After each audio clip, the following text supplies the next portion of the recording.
आज की कहानी का नाम है दो खरगोश।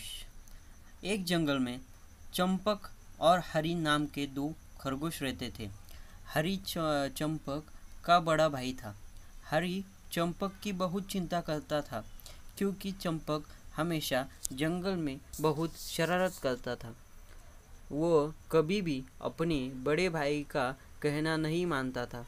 एक दिन की बात है, जंगल में तेज बारिश हो रही थी।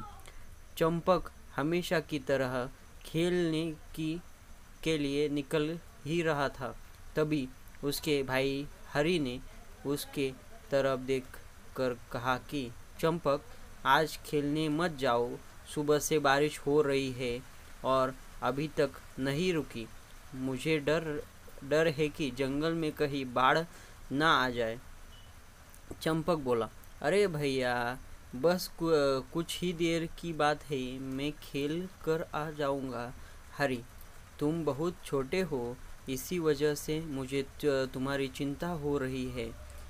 माता पिता के बाद परिवार में अब सिर्फ तुम ही मेरे हो। जब तुम बड़े हो जाओगे तब तुम जितनी मर्जी चाहे उतनी देर घर के बाहर खेलना और मैं तुम्हें मना नहीं करूँगा। चंपक बोला, अरे हरी भैया, अब तुम ये इमोशनल बातें करके मेरा मूड मत खराब करो। हरी, मेरे बात को समझो चंपक, मैं तुम्हारा बड़ा भाई हूँ, मुझे मेरी बातें माननी चाहिए। चंपक बोला, हाँ हाँ ठीक है, बड़े भाई हो, बड़े भाई की तरह रहो। मेरे पिता बनने की कोशिश मत करो। हरी ने चंपक को बहुत समझाने की कोशिश की, मगर चंपक नहीं माना और अपनी आदत के मुताबिक बारिश में ही अपने घर से निकल गया। चंपक सीधा अपने दोस्त मोटी हाथी के पास पहुंचा। मोटी हाथी बहुत छोटा हाथी था और चंपक की उससे बहुत गहरी दोस्ती थी।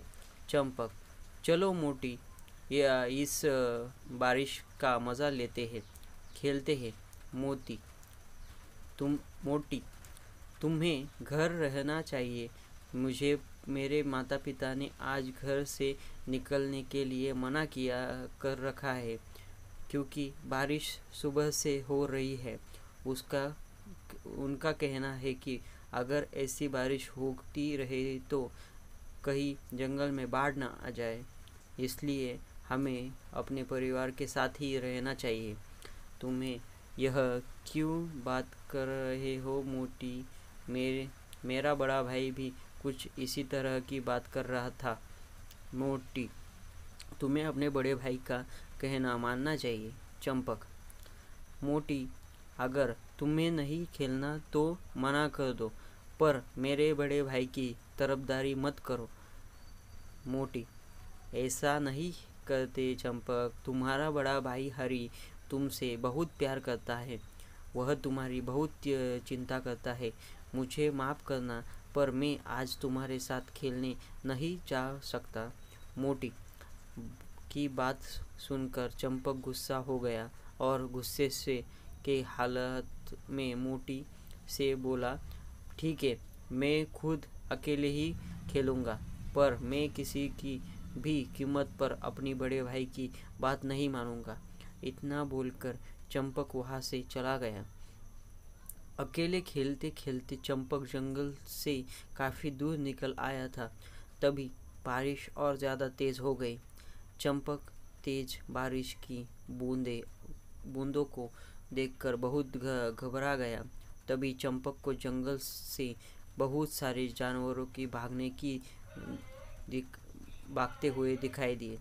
सभी जंगली जानवरों को देखकर चंपक पूरी तरह से घबरा गया। वह वह जल्दी से दौड़ता हुआ भालू दादा के पास पहुंचा और बोला, क्या हुआ भालू दादा, सब जंगल से भाग क्यों रहे हैं? भालू दादा, अब क्या तुम्हें पता नहीं चंपक, जंगल में पानी भरने लगा है, सभी जानवर बाढ़ से बचने के लिए भाग रहे हैं। इतना कहकर भालू दादा भी वहाँ से चले गए। चंपक और घबरा गया। तभी उसकी नज़र अपने दोस्त मोटी पर पड़ी, जो अपने माता पिता के साथ था। चंपक तुरंत दौड़ता हुआ मोटी के पास पहुंचा और कहा, हरी कहाँ है? मोटी, उसने आने से साफ इनकार कर दिया। मोटी की बात सुनकर चंपक के माथे पर चिंता की लकीरें झलकने लगी। चंपक रात से सुबह तक हरी का इंतज़ार करता रहा, मगर हरी नहीं आया। अगले दिन बारिश रुक गई और सभी जानवर अपने अपने घर में चले गए। चंपक जल्दी से दौड़ते हुए अपने घर की ओर गया, मगर उसने देखा कि उसका भाई हरी घर के दरवाजे पर मरा हुआ पड़ा था। दरअसल हरी चंपक को पूरे जंगल में ढूंढता रहा।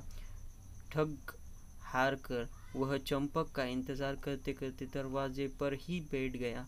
पानी का लेवल बहुत ज़्यादा बढ़ गया था और हरी की डूबने की वजह से मौत हो गई, मगर हरी ने आखिर सांस तक अपने छोटे भाई चंपक के आने का इंतज़ार किया।